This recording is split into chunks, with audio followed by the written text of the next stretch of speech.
Hello, hello, hello. Sam Topin, Sound of Joy Music Services, and we're back on a Sunday afternoon. I hope all of you have enjoyed your morning services, those who are active church musicians, and for those who may be looking at the replay of this stream, looking to share again information as I navigate the terms and the prowess of the Nashville number system and how it is applied to gospel music. As I have expressed in the earlier sessions, I was never trained in the Nashville number system. In fact, I was never trained to play piano. I gravitated to it as the son of a church musician who didn't have time because of the day job he had to show me anything. So I was a hunt and peck learner, but I had the ability to retain whatever tone I could hear. I think we use the terminology play by ear. I always say I play by hearing. If I hear a tone or a set of tones, I would go to the piano and try to find what was that tone or set of tones that I heard. And then by hunt and peck, I was able to find that tone and then forget the other ones that came after that. But as I became older and was able to purchase music books and was able to sit in an actual music class, learning to play the French horn and to read notes and to hear all the other instruments around me, I absorbed more sound, more technique, and then transferred that to going to the piano to find out, can I teach myself to play what I can hear? So that brings us to the concept of the number system. I watch all the other trainers of musicians and all the other platforms on Facebook and here on YouTube, and I'm trying to understand, as one who did not go through the number system, the approach that they use. And I've always found out the only way to really get into a thought process, especially with music, is you got to go and do your own research. So that's what I'm giving here, the results of my own research, and then applying the path that I took by purchasing chord books to give me what do I say, army? I'll say yes, the army of chords that I would hear that I can now know how they were formulated and how they were used. So that's where we are right now. If you were on our last session, I'm going to go to that page. Hopefully, this is not jumping around anymore.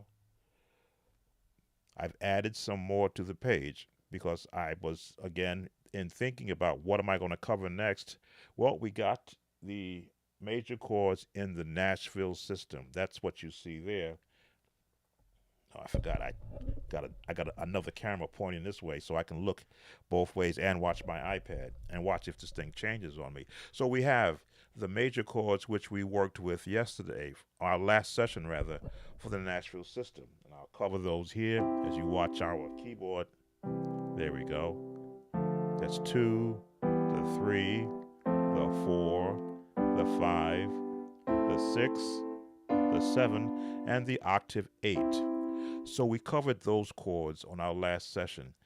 I wanted to be able to introduce, it's almost like inviting in a new family member. The seventh, or the major seventh. When you're looking at chords and you get an actual chord book, it starts you off with major chords in every key. But because we're talking about the Nashville system, it only deals with, I think, only two major chords: C major, F major, and G major. Well, when you get into the major seventh family, you're still using elements of the scale, but now you have to change two or more family members. So as we look at the next line down, the C major seventh in the place of the 1, we'll find that we're still using the family members that are found in the C major scale. That's easy. But when we go to the next chord in the same scale family, which is known as the 2, if it's going to be a major 7th, we got to get rid of, I think it's 2 family members.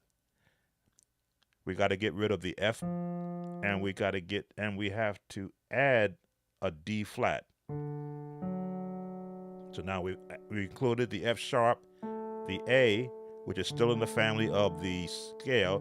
We've added F sharp, and now we've added a D flat, C sharp for those who like to say sharp. It's the same thing. So now things change. It's no longer the minor if we're going to go in this family. If we're going to do a D 7th, right? A D major 7th, we have to do the major chord of D and add the 7th note, which means you have to know the D major scale. 1, 2, 3, 4, 5, 6, 7. So now that changes already the chord path of the Nashville system. Some may think, well, you have to stay with that chord. Not if you want to add a 7th chord, because you're now going into another, and I'm going to have to dig up the term that's used for going from the major 7th chord in one key to a major 7th chord in the next key. Because if we are going to continue and go to the 3rd chord in this scale, it's a minor. We've got to get rid of the minor chord, make it a major. Now we got an E major chord, and we have to add, did I do that correct? The E flat. Not E flat. Did I write the A flat, B? That should have been a B flat there and not an E flat. As I say, I'm live doing this, so I can, let's see, right. It should have been an E flat. I hear it fine. When I read it, it is not correct. E, A flat, B, and E flat. Oh, did I have that right? Who joined us? What bass notes do we put under certain notes under a simple melody that will give us satisfaction guaranteed? Hey, Invasion. You're going to have to look at the song. Now, we were using "Oh, Give Thanks unto the Lord" in yesterday's session. I wanted to change that to "Lord, Prepare Me to Be a Sanctuary," and I may write that out in this session, because that gives us a different set of chords which can be placed around it. Some songs are written in the Nashville system. "Oh, Give Thanks unto the Lord" was not. That's a more contemporary, how can I put it, a emerging praise song. But "Lord, Prepare Me to Be a Sanctuary" actually does use the Nashville chord system. So I may change some of these or put in another one in there. But the bass note is really determined by the writer of the song. If you're writing a song and the bass note becomes the lowest note in that song, does it stay in, say, in the 1, or does it follow the chord path? Does it follow the melody? And let me give you an example of that. If we're using what we have here, "Oh, Give Thanks unto the Lord," I started the Nashville chord in the 1. If you look at the, can I highlight that? See if I can highlight this. Will that show? Let me just highlight that. Okay. I started the Nashville chord in the 1 for "Oh, Give Thanks." The 1 bass can fit there, but also another bass note could fit there. Let's see if I can mimic this.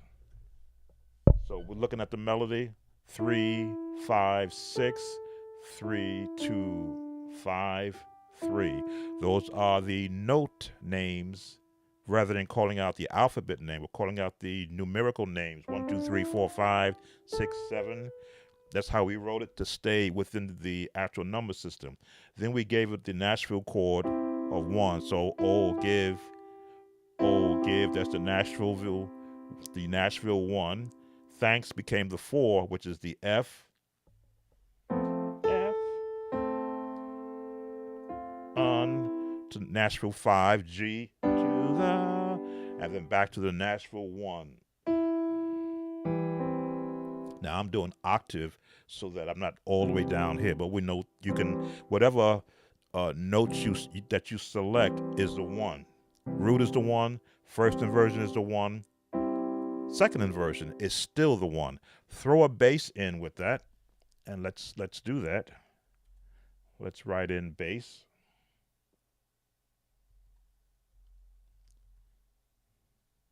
Because that's the very good idea. When you throw the bass in, it's going to change note names if you're going to be actually scoring this. But we'll use the same system of numbering. What's a good bass? 1, 3, 4, 2, 5, 1. And I'm just calling that out as I'm looking at it. So let's add in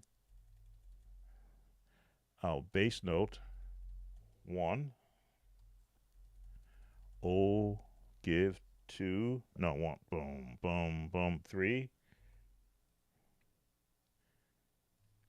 Here we go with this thing changing on me again. This time I'm monitoring it a lot better.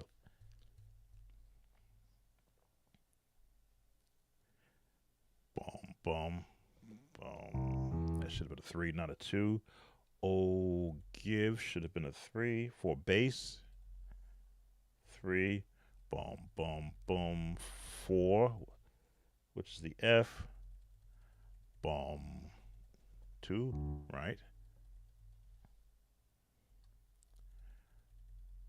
2, 5. 2 to the, stay on the 5. And back to the 1. If you want to put everything in the sense of the number system, I wish there must be something on my keyboard that is changing these over. Okay. I'm learning to play the keyboard and learn the course and learn how to read the course. If you can teach me, and that canon. Oh, beginning to learn. I will assist you there. I help musicians who are already playing for churches. So if you're beginning to learn how to play, there is I'll call it a course book that I had developed years ago. It's 14 years old now. 14 years, 2011 was the last print. 12 years old now, that I could send you. That has a whole section for a beginning musician, where a lot of what I'm covering now is covered in a different format, but it will get you knowing the note names, knowing the chord names, built-in practice sessions to help you grow. I should look at the camera here, to grow in what you're doing. Let me type in my email address. If you just email me, I will gladly send that to you, and it is free of charge. I don't charge for that. Let me just type in my email address.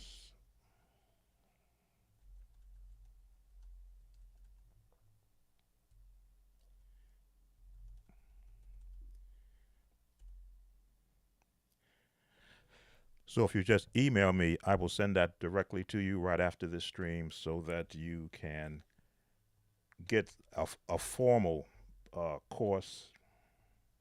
Get a formal course that I had once put together when I was teaching brand new people on the internet. I'm not doing brand new people now, but when I'm asked, I always refer them to that course workbook, which I called it.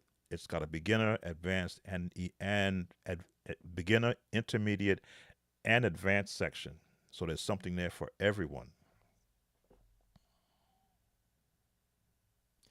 Thank you, Invasion. Okay, back to the number system. So we've added a bass line. Generic, yes. Let me just move these over. 1, 3, 4, 2, 5, 1. Oh, give thanks unto the Lord. So we'll throw in, can you send it to me too? Yes, you have to email me in order to get it. So let's look at the bass line with our melody. Oh, give thanks unto the Lord. So it's a matter of how you want to place the bass. But I've got it right there with the number system. Well, with this point of view, I can't say that this is the number system because as I'm doing my research, I gotta remember to look at this. I have two cameras. Let me change it to the one that I want to refer. It's got a better picture on it anyway, too. Let's switch.